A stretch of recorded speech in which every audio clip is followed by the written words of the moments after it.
Hello. Today I'm going to be presenting the benefits to you of the implementation of a ketogenic diet into the layman's everyday 9-to-5 job. In this day and age, we live in a world where everyone's bowing down to the dollar sign, and for a good reason, but not necessarily for a good cause. We want the healthiest economy, and supposedly we want equally as healthy people, yet here we are still beating our heads against the wall, treating symptoms, not the underlying issues themselves. Right now, the majority of the population walking the face of the earth is burning glucose for fuel and eating mostly refined carbohydrates and sugars to obtain that energy that they need for the day or the week. Traditionally, we do this because sugars such as grains are the easiest and cheapest source to mass produce, traditionally. And not only are we consuming these, but we're force-feeding it to the animals that we consume that would traditionally eat a vegetarian diet. So this produces a range of hormonal problems for us as omnivores. Why? Because it seems efficient and it's cheap, but only in the short term for both an economy and, more importantly, the health benefits of an individual. What if there was a better way for you to get the energy you needed, maybe a more natural way, maybe a way to go back to our roots? Well, for the past 40, 50 years, we've been taught that this traditionally low-fat diet is healthy. Your standard food pyramid with all the grains and bread at the bottom and all the fats and sweets up towards the top.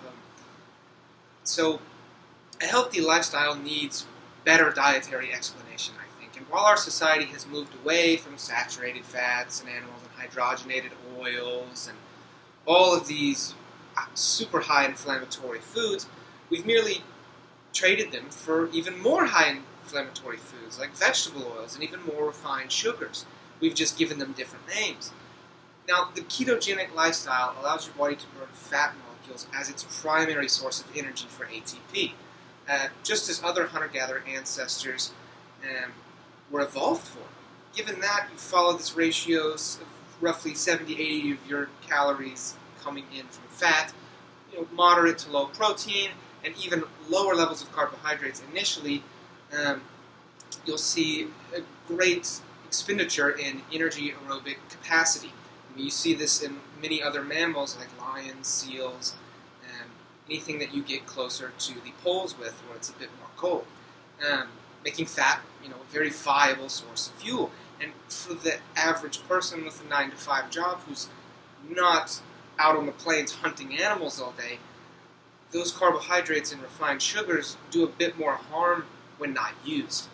So this has dramatic implications for reversing your insulin intolerance and even diabetes if you were to stick with a diet like this for just a couple of years.